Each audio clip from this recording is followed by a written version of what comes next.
இன்றைக்கி எம்எம் குக்கிங்கில் என்ன பார்க்க போகிறோன்னா கிராமத்து சுவையில் ஒரு நார்த்தங்காய் ஊறுகாய். வாங்க எப்படி செய்கிறதுன்னு பார்க்கலாம். 6-7 நார்த்தங்காய் எடுத்து இப்படி பொடியாக கட் பண்ணி வச்சுக்கோங்க. இந்த அளவு உப்பு போட்டு லேசாக தண்ணி தெளிச்சுக்கலாம். கொஞ்சமாக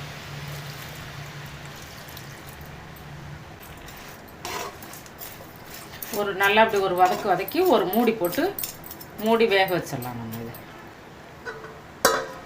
நார்த்தங்காய் வேகிற நேரத்தில் அதுக்கு போடுற பொடியை நம்ம வறுத்து எடுத்துக்கலாம்.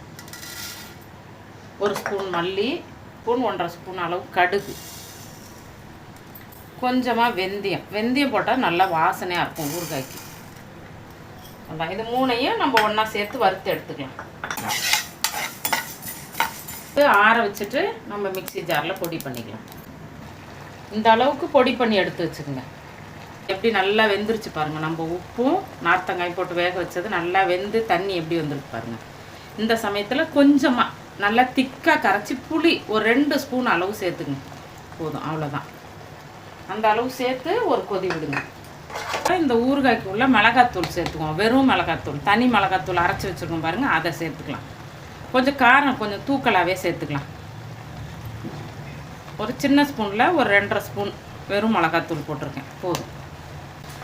ஏன் 2.5 ஸ்பூன்னா இதில் கொஞ்சம் வெல்லம் சேர்ப்போம், அதனால் கொஞ்சம் காரம் நல்லாவே இருக்கணும். வெல்லம் சேர்க்கையில் ரொம்ப இனிப்பு வந்துடக்கூடாது. இந்த மிளகாத்தூள் போட்டோன்னா கொஞ்சமாக பெருங்காயம் போட்டுக்காங்க. அச்சு வெல்லமாக இருந்தால் நல்லா 1 அச்சு 1.5 அச்சு வெல்லம் சேர்த்துக்குவோம். இது நான் அந்த பெரிய வெல்லம் உடச்சி சேர்த்துக்கிறேன். இந்த அளவு வெல்லம் சேர்த்துங்க. இந்த ஊறுகாயில் பார்த்திங்கன்னா அறுசுவைன்னு சொல்கிறாங்க பாருங்கள், அந்த மாதிரி இந்த ஊறுகாய் ஃபுல்லாக டேஸ்ட் அப்படி இருக்கும். உப்பு, புளிப்பு, இனிப்பு, காரம், அந்த நார்த்தங்காயில் உள்ள துவப்பு எல்லாம் சேர்ந்து இருக்கும். உப்பு பத்தலைன்னா இந்த சமயத்தில் சேர்த்துங்க. எனக்கு உப்பு கொஞ்சம் கம்மியாக இருக்குது, அதனால் நான் சேர்த்துக்கிறேன். இந்த சமயத்தில் உப்பு பார்த்துட்டு நீங்கள் சேர்த்துக்கங்க.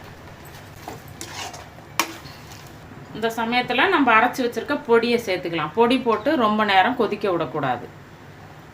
பொடி போட்டுங்க. ஸ்டவ்வை சிம்மில் வச்சுக்கிட்டு அந்த பொடியை சேர்த்துக்குங்க. இது போட்டு ரெடி ஆகிடுச்சு. அதை இறக்கி வச்சுட்டு எப்படி தாளிக்கிறதுன்னு பார்த்துக்கலாம். கொஞ்சம் நிறையவே சேர்த்துக்குங்க. நல்லெண்ணெய், கடுகு சேர்த்துக்குங்க. கொஞ்சமாக உளுத்தம் பருப்பு சேர்த்துங்க. கருவேப்பிலை சேர்த்துங்க.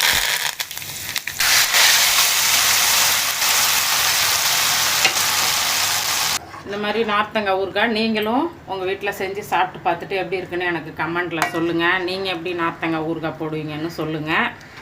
லைக் பண்ணுங்கள், சேனலை சப்ஸ்கிரைப் பண்ணுங்கள். நன்றி.